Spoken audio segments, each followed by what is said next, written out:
अस्सलामुअलैकुम स्टूडेंट। आज जो है हम नया चैप्टर स्टार्ट कर रहे हैं और वो है डिमांड।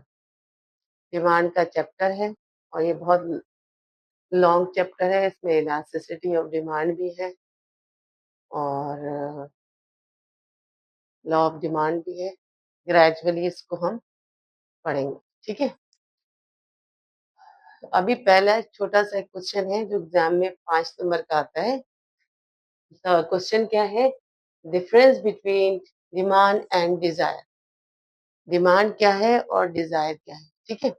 डिमांड और डिजायर अमूमन जो लोग इकोनॉमिक्स नहीं पढ़ते वो लोग समझते हैं कि दोनों चीजें एक ही है, दोनों टॉपिक एक ही है। मगर अगर हम जो इकोनॉमिक्स के स्टूडेंट हैं तो उनको मालूम है कि डिमांड और डिजायर में फर्क है, ठीक है। तो डिमांड के लिए पढ़ने के लिए हमें देख रहे हैं कि डिमांड में अ, दो जो है वो कंडीशन जरूरी है। डिमांड होने के लिए दो कंडीशन जरूरी है। एक तो है ability to buy. Ability to buy के बाद एक शख्स है, उसके पास जो है मनी तो बहुत है जेब में, मगर वो चाहता नहीं जो है वो अगर वो एबिलिटी है तो वो उस चीज की डिमांड कर सकता है, ठीक है। अगर वो शख्स चाहेगा तो खरीद लेगा, डिमांड करेगा, अगर उसके पास जो है पॉकेट में, आपकी पॉकेट में मनी है। एबिलिटी टू बाय का मतलब है। दूसरी कंडीशन डिमांड होने के लिए जरूरी है विलिंग टू बाय। एक आदमी है, वो चाहता तो है कि मैं गाड़ी खरीद लूं, मगर और मगर उसके पास मनी नहीं है, तो वो गाड़ी नहीं खरीद सकती, वो जस्ट ख्वाहिश या डिजायर बन के रह जाएगी। तो एक लिहाज से विलिंग टू बाय जो है वो डिजायर है आपकी, ठीक है। तो डिमांड आपके पास, विलिंग टू बाय मतलब आप उस चीज को चाहते हैं कि खरीद लें, ठीक है। और जब आप उस चीज को चाहें और खरीद लें तो डिमांड बन जाती है। खरीदने की ताकत भी हो, खरीदने की इस्तेताद भी हो और आप कुछ खरीदना भी चाह रहे हो तो फिर वो डिमांड है। वरना फिर वो सिर्फ डिजायर या विलिंग टू बाय रह जाता है। डिजायर का मतलब है डिमांड के लिए दो कंडीशन और डिजायर के लिए एक कंडीशन, विलिंग टू बाय। एक डिजायर प्योरली उर्दू का लफ्ज है।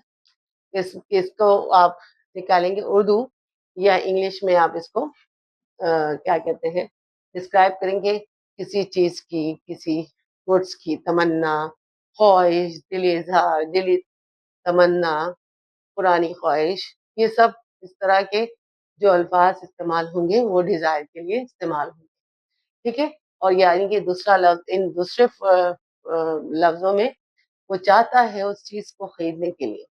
और जब हम डिमांड डिमांड की बात करेंगे, खरीदना तो चाहता है मगर उसके पास साथ साथ मनी है। एक आदमी है, उसके पास मनी है, वो खरीदना नहीं चाहता, वो बसों में गाड़ी कार खरीदना ही नहीं चाहता। उसके पास पैसे तो हैं मगर वो जो है उसकी एबिलिटी तो है मगर ख्वाहिश नहीं, वो बसों में धक्के खाता है, वो नहीं खरीदता। तो वो भी डिमांड है। डिमांड के लिए they are two conditions for demand. अच्छा, अब हम बात करते हैं डिमांड और डिजायर। आपकी क्लियर हो गया होगा। तो अब डिमांड फंक्शन जो है उसके कंपोनेंट कौन कौन से हैं, तो यहाँ पर मैंने लिख दिया है कंपोनेंट। पहला जो कंपोनेंट है प्राइस। प्राइस डिमांड का पहला कंडीशन जो है वो प्राइस है, यानी कि प्राइस उसी, कोई भी गुड्स है उसी गुड्स की प्राइस। यहाँ पर पी मैंने डोनेट किया है प्राइस के लिए। और क्वांटिटी डिमांडेड जो है वो क्वांटिटी डिमांडेड जो है क्यूडी क्वांटिटी डिमांडेड। इसको हम आगे जितने भी चैप्टर्स में पढ़ते जाएंगे इसको आप अजबर कर लें। मगर एक बात है, इकोनॉमिक्स में आप डायरेक्ट पी नहीं लिख सकते। ये मैं आपको मैथमेटिकल फॉर्म में पढ़ा रही हूँ, मगर आपका ये एक सब्जेक्टिव पेपर है, इसमें आपने एक डॉट डालना है। तो उस पर भी आप कहेंगे कि this is multiply for two in two variables. तो हर चीज़ आपने डिस्क्राइब करनी है। डिमांड जो फंक्शन है उसी गुड्स की प्राइस के साथ जो है रिलेशनशिप जो हम ज़ाहिर कर रहे हैं नेगेटिव है। यहाँ पर मैंने नेगेटिव का साइन दिया हुआ है। इसका मतलब ये है पहले कंपोनेंट के साथ प्राइस जब बढ़ती है तो क्वांटिटी डिमांड बढ़ती है। इसका मतलब ये है कि जब कीमत बढ़ती है तो लोग कम खरीदते हैं, कम क्वांटिटी डिमांड करते हैं, ठीक है?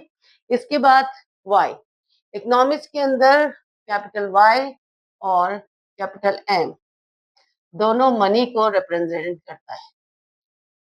बास बुक्स में कैपिटल वाई रिप्रेजेंट कर रहा है, बास बुक में एम कर रहा है मनी के लिए। तो यहाँ मैंने वाई लिया है। वाई के साथ डिमांड का रिलेशनशिप क्या है? वो ये है कि पॉजिटिव है। आप देखें इनकम बढ़ रही है तो लोग जो है इनकम बढ़ती है तो लोग ज़्यादा खरीदते हैं। पॉजिटिव रिलेशनशिप है, यहाँ मैंने पॉजिटिव डाला हुआ है। इनकम के साथ इनकम बढ़ी, खरीदारी बढ़ी, ठीक है? अब उसके बाद टेस्ट, टेस्ट तो आपका ज़ौक है, ये आप पे डिपेंड करता है ये प्राइसेस का। बस आप डिमांड करते हैं जब आपके पास टेस्ट टेस्ट है, उस चीज़ का टेस्ट है तो मैं उसको ज़ौक है, शौक है, वो खाना चाहते हैं, वो लेना चाहते हैं तो उससे प्राइस मैटर नहीं करता। बस आप ये भी पॉजिटिव रिलेशनशिप है। आप डिमांड के साथ टेस्ट का जो है वो भी पॉजिटिव ही लगाऊंगी मैं, ठीक है? अब आ जाती है, अब पी वाई क्या चीज है? Price of Y. ये प्राइस यहाँ पर अगर हम डिमांड में प्राइस ऑफ एक्स लिखते, एक गुड है इसमें एक्स डाल दें, वही चीज वही गुड की एक डिमांड हम कर रहे हैं, एक्स की डिमांड के साथ एक्स इज अ गुड, कोई भी गुड, और वाई अनदर गुड, गुड, ठीक, वाई अनदर गुड, ठीक है?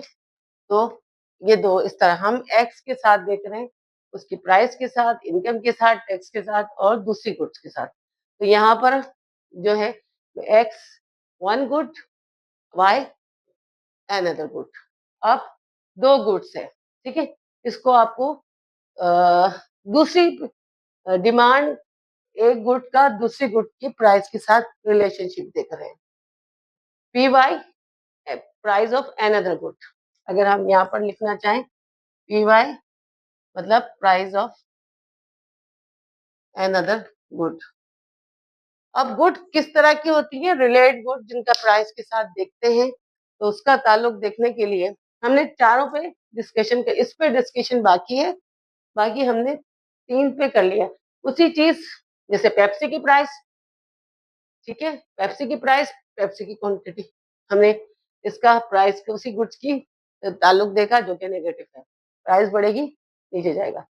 फिर इनकम के साथ देखा, अगर हम पेप्सी ज्यादा खर्च करेंगे उस वक्त जब हमारी इनकम ज़्यादा होगी। इसी तरह टेस्ट, हमारा पीना है, टेस्ट में हमारे पेप्सी पीना है तो हम उसको पिएँगे। अब ये चीज़ पढ़नी रह गई है, अब हम रिलेटेड गुड के बारे में पढ़ेंगे, ठीक है ना? क्योंकि हम पी, वाई और टेस्ट पढ़ चुके हैं, अब हम पी वाई मतलब प्राइस ऑफ जो है वो रिलेटेड गुड, वाई यहाँ पर स्टैंड कर रहा है रिलेटेड गुड्स के लिहाज से, ठीक है? तो रिलेटेड गुड पढ़ने जा रहे हैं तो रिलेटेड गुड दो तरह की होती है, एक होती है सब्स्टिट्यूट गुड, दूसरी होती है कॉम्प्लीमेंट्री गुड, ठीक है? कॉम्प्लीमेंट्री गुड वो होती है जो एक दूसरे को कंप्लीट करती है, जैसे बैट के साथ बॉल, इसी तरह आप जो है चार्जर के साथ मोबाइल, और इसी तरह आप चाय के साथ दूध, ये एक दूसरे को कंप्लीट करे हुए, हाँ, कार के साथ पेट्रोल या सीएनजी, ये सब कॉम्प्लीमेंट्री गुड है। अच्छा, कॉम्प्लीमेंट्री गुड के साथ नेगेटिव ताल्लुक है। अभी इसको देख लेते हैं किस तरह से। देखिए, जब प्राइस ऑफ एक्स मतलब अगर हम देख लें उसकी बात कर लें बैट की, तो अगर बैट के प्राइसेस बढ़ेंगे तो वाई यहाँ पर हमें लिखना पड़ेगा। एक्स जो है वो गुड बॉल है, बैट है, और वाई जो है बॉल है। ये आपको डिस्क्राइब करना पड़ेगा। जब एक्स की प्राइस यानी कि बैट के प्राइस बढ़ेंगे तो जब कोई बैट नहीं लेगा तो सीधी सी बात है कि फिर बॉल भी नहीं लेगा, तो उसकी क्वांटिटी जो है वो गिर जाएगी। ठीक है ना।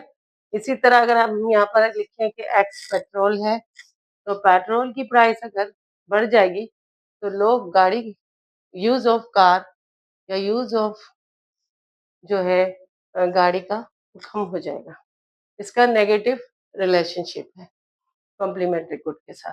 ठीक है। अब दूसरी रिलेटेड गुड है वो सब्स्टिट्यूट गुड है। सब्स्टिट्यूट गुड क्या है?